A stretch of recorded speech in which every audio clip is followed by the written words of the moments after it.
Welcome to today's Explainer. We're going to execute a rapid, intensive dive straight into the highest yield odontology paradigms you absolutely need for a top percentile board score. As clinical consultants, we're going to strip away all the extra noise and focus exclusively on the precise mechanisms, the diagnostic traps, and the absolute management mandates. This is exactly the kind of high-level integration that separates an average performance from a perfect 280-plus score. Let's get right into it. So, painless, progressive, conductive hearing loss. This shared clinical signature aggressively opens our diagnostic funnel.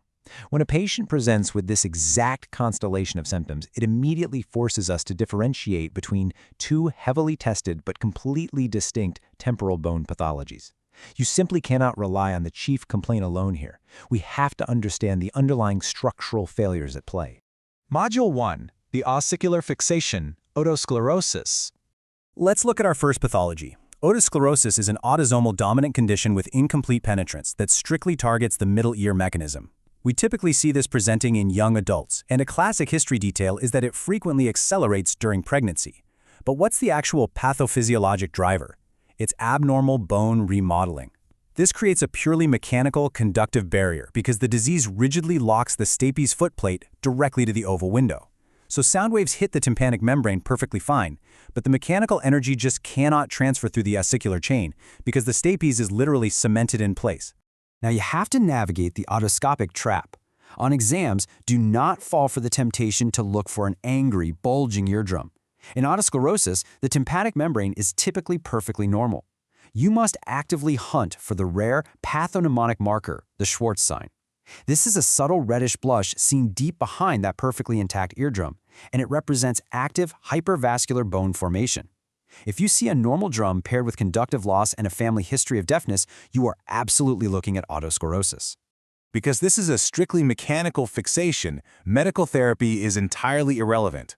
The management forcefully dictates one of two distinct mechanical solutions. You either bypass the barrier entirely using amplification with hearing aids, or you perform a direct surgical replacement of that cemented bone via a stapedectomy. It's really that straightforward.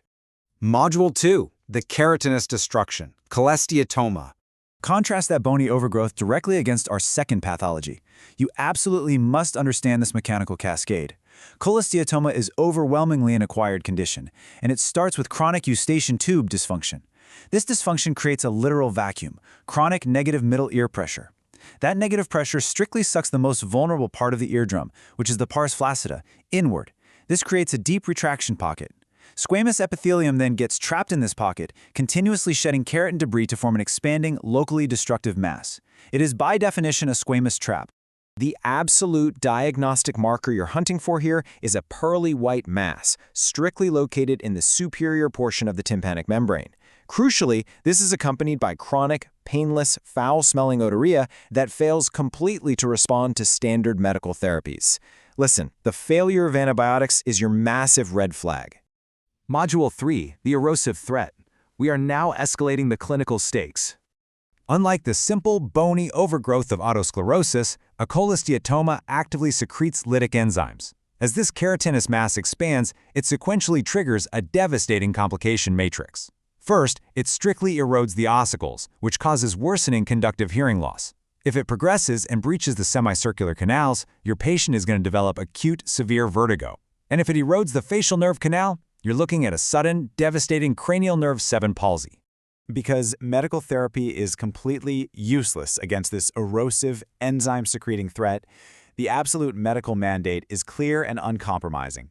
Prompt tympanomastoid surgery is required to completely eradicate the squamous cyst before it breaches the intracranial space. There's no watchful waiting here. It's a surgical mandate. Let's lock in this high-contrast clinical variance box. This visually isolates the exact differences we just covered. Notice how the perfectly normal eardrum and family history of otosclerosis stand in stark contrast against the destructive, retracted keratin mass and foul drainage of a cholesteatoma. Burn this slide into your memory. Finally, the master case, testing the nuance. Let's put this deep integration to the test with a highly calibrated, high-stakes clinical vignette blueprint. Analyze this structural blueprint carefully. We're testing a 35-year-old male presenting with unilateral progressive conductive hearing loss. He has a 6-month history of a foul-smelling, painless discharge from his left ear and a white opacity on the eardrum.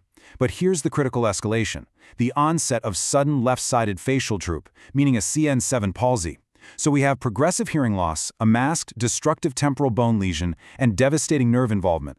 The question strictly demands the definitive management. Let's execute an exhaustive choice-by-choice breakdown of our option matrix. The vignette aggressively tempts you with purulent, foul-smelling discharge to push you toward choice A, topical ciprofloxacin drops, effectively baiting you into a diagnosis of chronic suppurative otitis media. Choice B, oral amoxicillin clavulinate, is another trap heavily aimed at an acute otitis media misdiagnosis. Now, choice D, a hearing aid fitting, might technically address the conductive hearing loss, but it completely ignores the expanding erosive threat destroying the patient's anatomy. And choice E, systemic corticosteroids, that addresses inflammation but is entirely useless against a lytic squamous cyst. Bypassing that topical antibiotic trap is absolutely crucial. The only correct pathway forcefully selects choice C, tympanomastoid surgery.